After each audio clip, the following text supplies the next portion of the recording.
ભગવાને કૃષ્ણ ખરેખરો છે. એક દી સહદેવને પૂછ્યું કે હે સહદેવ, ઓણનું વરસમાં વરસાદ કેવો થાય, તું તો જ્યોતિષ છો. ત્યારે સહદેવે કીધું કે નારાયણ તને ન કહેવાનું હોય, મારે બીજાની આગળ જોવાનું કરવાનું હોય. તું તો નારાયણ છો, તારી આગળ થોડું તક નહીં, તારે કાલ તો મને કેવું જ જોહે. હવે સહદેવ પોતે હલવાણા, કૃષ્ણને મારું શું કેવું, આખી રાત નીંદર નથી આવતી. અડધીક રાત થઈ એટલે ભીમસેને કીધું કે શું સહદેવ પડખા ફરી ફરી થયો છો. એ કે મોટા ભાઈ તકલીફ આ છે, હવારમાં મારે ભગવાન કૃષ્ણને કહેવાનું છે કાલે વરસાદ થશે કે નહીં. બધી મને ખબર છે, પણ કૃષ્ણ આગળ પાવર ન કરાય, એનું કરવું શું. તક ચિંતા કરીમાં હું તારી હારે આવી. હવારમાં કૃષ્ણની પાસે ભીમ હારે આવ્યો કે આવ્યું ભીમ છે ને આવ્યું, શું આવ્યો તા કે આખી રાત હૂતો નથી. આવું બિચારાને પૂછાય, આ નાનો ભાઈ છે મારો, અને તમારે આને પૂછાય વરસાદ થશે કેમ. અરે કે પણ એ જ્યોતિષ છે એટલે પૂછું છું, એ તો જોશીડો છે, જાણકાર જાણતલ છે એટલે મેં પૂછ્યું. કે પણ પ્રભુ એ જગત માટે છે, તારા માટે થોડો છે, ત્યાં તો એને બનાવ્યો છે આ બધું. કે ના એને કેવું પડે. તો કે ઉભે રહો પ્રભુ, હું કોઈ કામ કરો. એમ કરીને ઉડતું કબૂતર જાતું હતું ને, ભીમે પકડી લીધું. એ પારેવાને પકડીને પાછળ લઈ ગયો ભીમ હાથ. અને પછી ભગવાન કૃષ્ણને પૂછ્યું કે હે કૃષ્ણ, આ મારા હાથમાં કબૂતર છે એ જીવતું છે કે મરી ગયેલું. કૃષ્ણ હલવાણા કે મરેલી કહું તો કે ભીમની ભીહું પારેવા થોડા ખમી કે આગળની વાડ મરડી નાખે. અને મરેલી કહું તો એના હાથમાં જીવતું તો છે જ, આગળ જીવતું બારું કાઢશે, કરવું શું. અને ત્યારે ભગવાન કૃષ્ણ એટલું બોલ્યા કે ભીમ એ તો તારા હાથની વાત છે, જીવતું રાખવું મારી નાખવું. અને તેથી ભીમસેન બોલ્યો કે મારા નારાયણ, વરહાવો કે ન વરહાવો એ તો તારા હાથની વાત છે, એમાં મારો સહદેવ શું કરે ભલા માણા. એમ ભગવાન કૃષ્ણ ભીમને કહે છે કે ભીમ હવે શું કરવાનો ઉપાય બતાવો. કે નારાયણ તું ઉપાય બતાવ, તું મારો બાપ છો. કે પણ બે વજ્રને નોખા પાડે એવો કોણ. અને આમ જ્યાં નજર કરી બાપુ તો અર્જુનના રથની ધજા ઉપર હનુમાન ફડાકા મારતો હતો બાપ. અને એ પણ વજ્ર, હાથ વજ્ર ગોર ધજા બિરાજય, કાંધ હેમોન જનોઈ સાજય, શંકર સુવાન કેસરી નંદન, તેજ પ્રતાપ મહાજગવંદન. આન ભગવાન કૃષ્ણ નારાયણ હાથ કર્યો,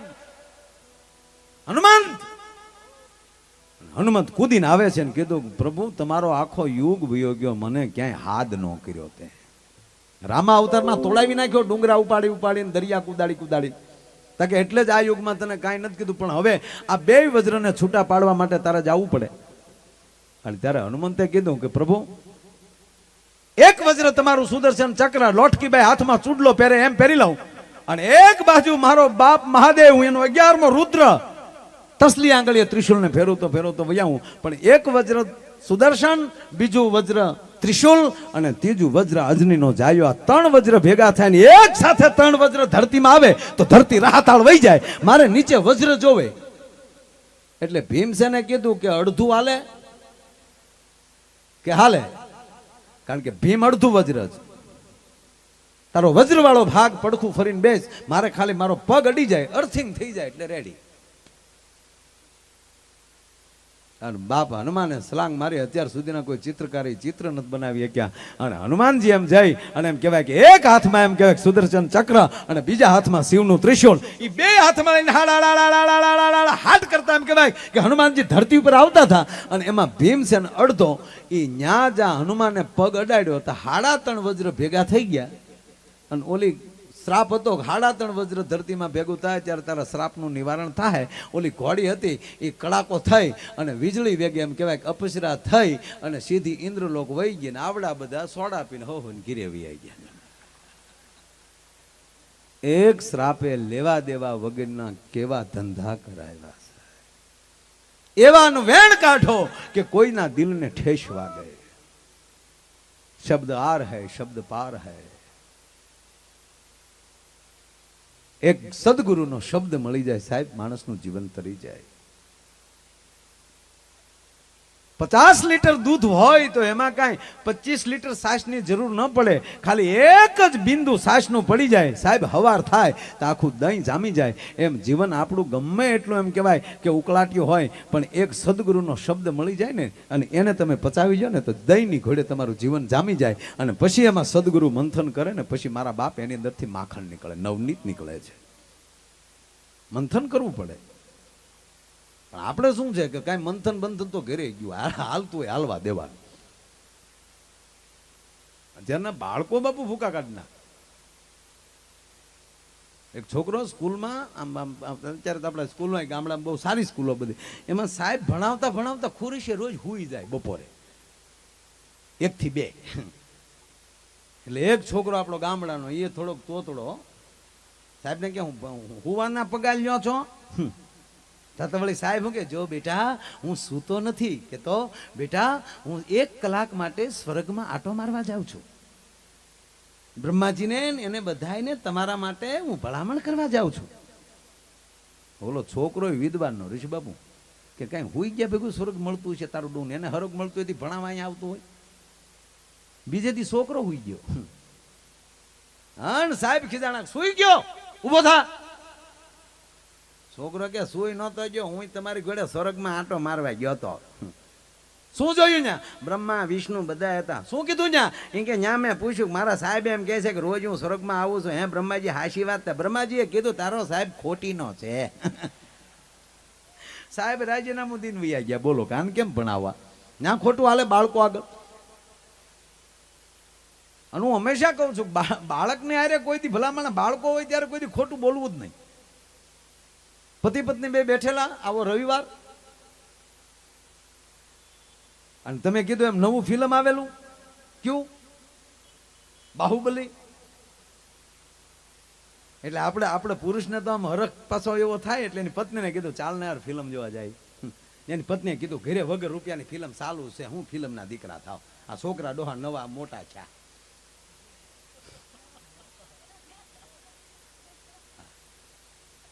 છોકરા હાટું કઈક કરો, ફિલ્મના દીકરા થાવ. અને છોકરા લઈને તો પાછું ફિલ્મ જોવા જવાય નહીં, અને જવાય નહીં, એકલા જ જવું. હા ફિલ્મમાં તો જ મજા આવે, કંઈક ડાયલોગ બાયલોગ આવે, હા હા દાંત તો કાઢ લેવાય.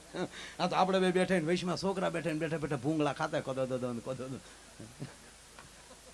બચેતા ભૂંગદાર.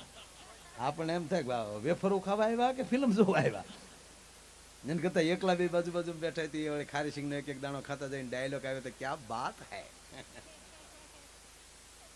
એટલે કીધું છોકરાને હું સમજાવી દઉં ફિલ્મ જોવા જવું હોય તો, એટલે કે તો સમજાવી ગયો. એટલે છોકરાઓને કીધું કે બેટા કે હા પપ્પા અમે બેટા દુધાળા જાય છીએ. મુંજાભાઈની ઘરે સત્યનારાયણ ભગવાનની કથા છે. કલાક જવાની, કલાક આવવાની, 2 કલાક અમારે ત્યાં દુધાળા ખોટી થવાનું. એટલે બેટા 4 કલાક પૂરતા અમે જઈએ છીએ. ઘરે શાંતિથી ટીવી જોજો અથવા તો કંઈક વાંચજો અથવા બેસજો, શાંતિથી રહેજો બેટા. કે કાંઈ વાંધો નહીં પપ્પા તમે તાર જાઓ. છોકરાઓ આગળ ખોટું બોલ્યા. ઓલા વૈયા ગયા. પછી છોકરાએ મીટિંગ કરી, મોટા ભાઈ હા કે 4 કલાક સુધી તો બાપાને આવવાના નથી, દુધાળા ગયા કે હા તો 4 કલાક સુધી આપણે ઘરે બેહવું કરતા હાલની 2 ભાઈ ફિલ્મ જોઈ આવી બાહુબલી. તો ઇન્ટરમાં ડોહા બધા ભેગા થઈ ગયા હુડું કરતા, લાઈટું ઇન્ટરમાં જબજબ ભેગી છે તો પાછલી સીટમાં જ પરજા બેઠેલી. એટલે છોકરાઓ તમે હતા કે અમે સત્યનારાયણનો શીરો લેવા આવ્યા બાપા.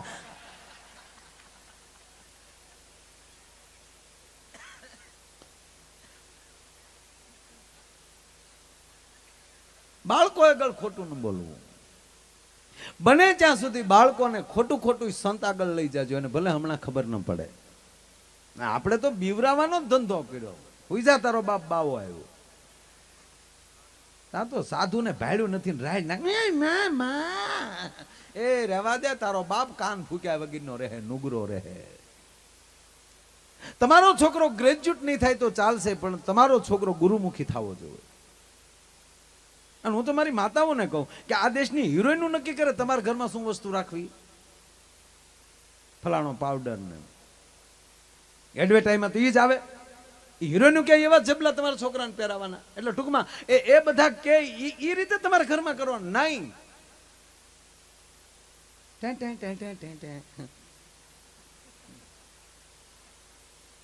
આ ફેર એન્ડ લવલી લગાડવા ધોળા થવાય.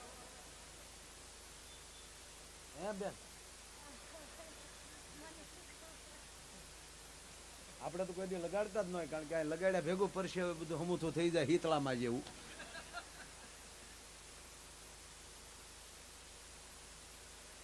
હા બોલે એટલે કોઈ ફેર એન્ડ લવલીનો કે કોઈનો કંપનીનો કોઈ વિરોધી નથી. એના માલિક મને ઓળખતોય નથી ને એ કોઈ દી મારો ડાયરો જોતોય નથી. આપણે એનો કોઈ વાંધો નથી, પણ એમાં વળી એડવર્ટાઇઝ દેખીએ 1 હફ્તે કે બાદ એની ઈ જ હોય.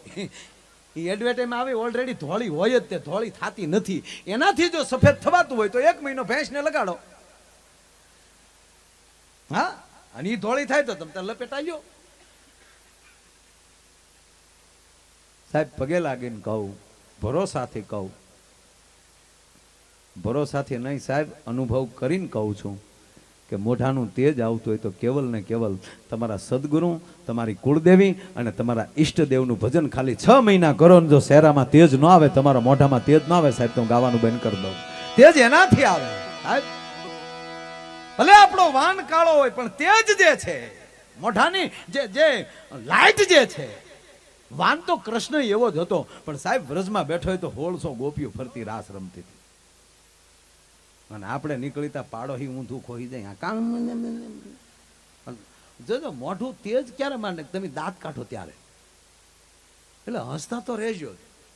હા હા, પાછું ગમે ત્યાં નહીં.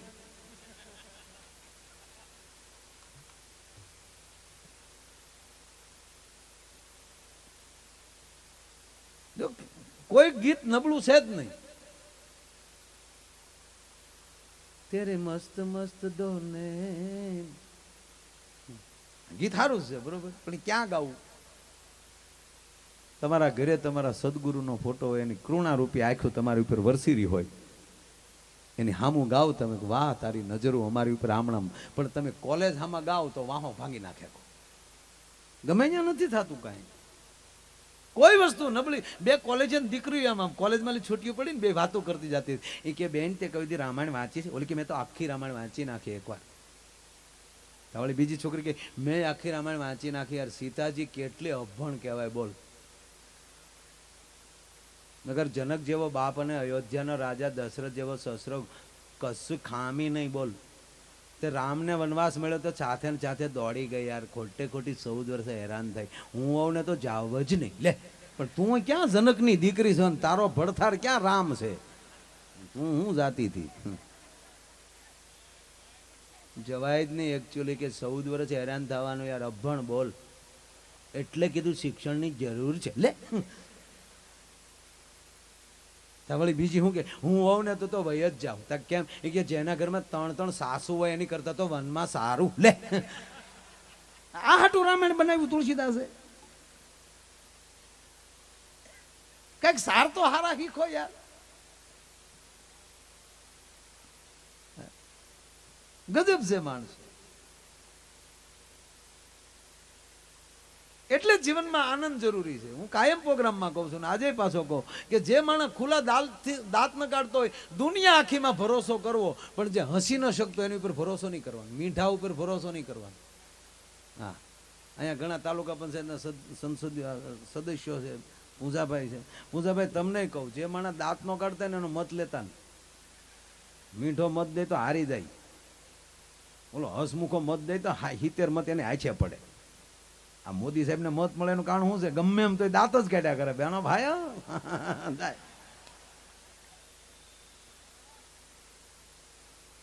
દાંત ન કાઢતો હોય એને મિત્ર ન બનાવવો, પાર્ટનર તો નહીં જ, વેવાય તો નહીં જ. અને દાંત ન કાઢતો હોય એના પાડોમાં ન રહેવું. અડધી કિંમતમાં અર્જણભાઈ બંગલો વેચીને નીકળી જવું, મીઠા પાસે નહીં રહેવાનું. અરે હવારના પરમાં હામો મળ્યો, મેં કીધું ને અફકન થાય. આપણે પ્રોગ્રામમાં જવા 4 થયો ને વાજા બાજા લઈને નીકળ્યા હોય તો આપણે હામો પ્રોગ્રામમાં જાવ, નાના તારા બાપનું હરવણું કરવા જાય એટલે વાજા લીધા. હસમુખા ને હેતાળવા હો તો મરકીને કાઢે વેણ. હસમુખા અને હેતાળવા હો તો મરકીને કાઢે વેણ. કવિ કે એને કદી કાંટો ન લાગજો, હોય ભલે પારકા શેણા. હસમુખા અને હેતાળવા હો તો મરકીને કાઢે વેણ. એવો આજનો રૂડો કાર્યક્રમ, સંતોનું સાનિધ્ય, અને એમાંય અર્જણભાઈ રાજુગીરી બાપુ અને નામ એવા ગુણ અમરનાથ, ભગવાન શિવ સાથે નામ જોડાયેલા અમરગીરી બાપુ. બાપુ તમે આ ત્રણેયને અમર કર્યા છે. અને એવો રૂડો જ્યારે પ્રસંગી જાત્રા કરીને આવ્યા છો સાહેબ, સામાન્ય જાત્રા કરીને આવ્યા હોય તો એના હામિયા થાય, એને બદલે હિંગળા જ. ભગવતી અહીંયા બેઠી છે સાહેબ. આઝાદી પછી પૂંજાભાઈ તકલીફ એક પડી છે કે આપણે નબાપિયા તો થઈ ગયા છે. આપણી માં હિંગળા પાકિસ્તાનમાં વહી ગઈ, અને આપણો બાપ કૈલાસ ચાઇનામાં વયો ગયો. સાહેબ ઈ ગમે એમ કરીને પાસા તો લેવા જોયો, અને કાં તો એની મંજૂરી હોવી મળે છે, આપે છે મંજૂરી 100%. અને કહેવાય ગયો કે એક આ રેકોર્ડ હશે કે એ ભૂમિમાં એક ભગવા લુગડા ધારી, એમ કહેવાય કે ત્યાં એના એરપોર્ટમાં લઈ નીકળતો હશે. સાહેબ મેં હારા હારાને જાતા જોયા છે, પણ લેંઘા પહેરવા પડે છે ને.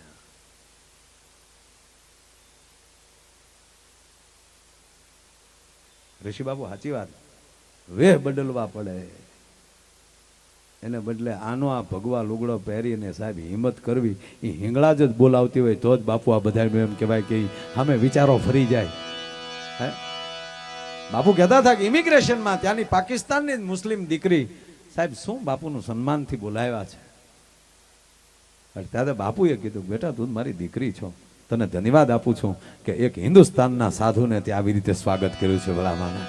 હે અને કહેવાય ગયો એ અહીંયા હું તમે એમ કે બાપુ અહીંયા ગરાળ મોટા ગાંગડા કાપડા એટલા વિસ્તારના ભૂતળા દાદા બેઠા છે, પણ જ્યારે તમે આ દેશ મૂકી ગયો છો ને, બીજા દેશમાં જાઓ છો ને, ત્યારે ગુજરાતી મટી જાઓ છો, ત્યારે તમે હિન્દુસ્તાની બની જાઓ છો, કારણ કે ભારતનો મહેમાન આવ્યો છે ભલામાન. હે એમાં ત્રણેય વ્યક્તિને રાજુગીરી બાપુ, અરજણભાઈ અને આપ, મારા રાજીપાનો કોઈ પાર નથી, કારણ કે આ તો અહીંયા જીઆઈ હોય એને ખબર હોય, પીડા થાય એને ખબર. બેને ભજન ગાયું ને, પાટા બાંધનારને શું ખબર હોય પીડા શું કહેવાય.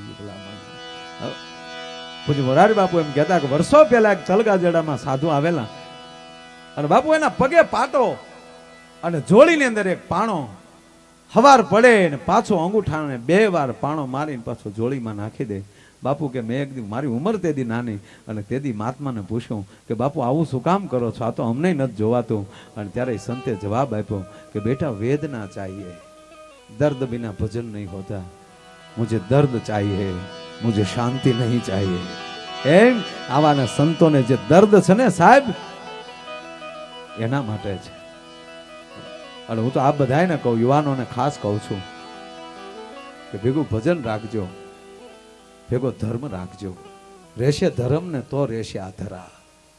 આ ધરા છે ને ધર્મની ભૂમિ છે. ધર્મ ક્ષેત્રે કુરુક્ષેત્ર, યુદ્ધને નગર ધર્મ ક્ષેત્ર કેમ કેવું, પણ સતા ભાગવતાચાર્ય અને વેદ વ્યાસ એમ કે ધર્મ ક્ષેત્ર કુરુક્ષેત્ર. કુરુક્ષેત્રના મેદાનને પણ ધર્મ ક્ષેત્ર કહેવામાં આવ્યું. શું કામ? કારણ કે ધર્મનો રાખનહાર કૃષ્ણ યુદ્ધની વચ્ચે છે. બાકી ચિંતા કરવાની જરૂર નથી. આવા સંતો બેઠા ત્યાં સુધી કઈ આપણે હાટું જ ભજન કરે, પણ એ આપણી હાટું ભજન કરે નો અર્થ એવો નથી કે આપણા ઘરમાં આપણે દીવોય ન કરીએ. નકર ભજન આપણી હાટું કરે. આપણે બધાને કે માળાના બેર ખાલી નીકળી જવાની જરૂર નથી.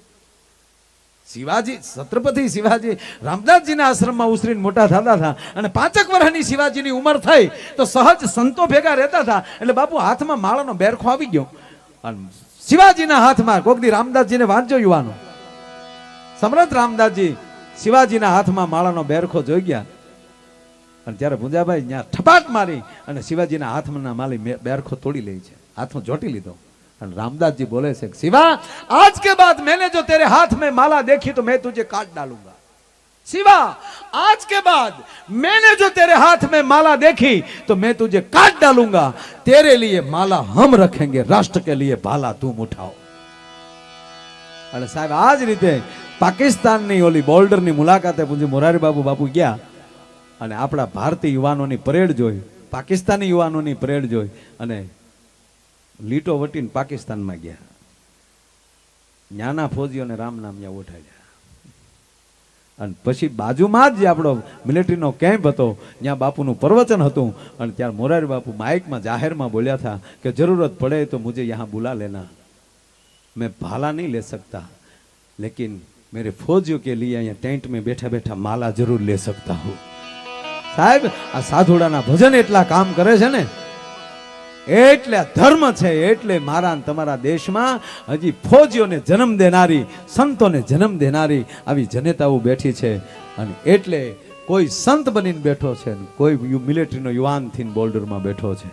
આ બે બેઠા છે ને, એની વચ્ચે આપણે આ ટેસ્ટથી બેઠા છીએ. ભલામાં નગર મિલિટરી વાળા એમ કહી દે કે હમણાં અમે 15 દી હડતાલ ઉપર સહી, સાહેબ ગાયર માલી ગોઠલો થઈ જાય. એ પણ એક ધર્મ ક્ષેત્ર કુરુક્ષેત્ર. અને એટલે આવું ધર્મનું કાર્ય, અને એમાંય આ બીજો પાઠ ઉત્સવ ભૂતળા દાદાના દરબારમાં. એટલે ફરીવાર પાછા આપણે ભજનના દોર ઉપર આવીએ અને ફરીવાર પાછો બેન પૂનમબેનને વિનંતી કરું કે એને મોજ આવે એવા પાછા ભજનો લઈને આવે. બેન શ્રી પૂનમબેન ગોંડલિયા, તાળીના ગળાથી આપણે વધાવીએ બેન શ્રી પૂનમબેન ગોંડલિયા.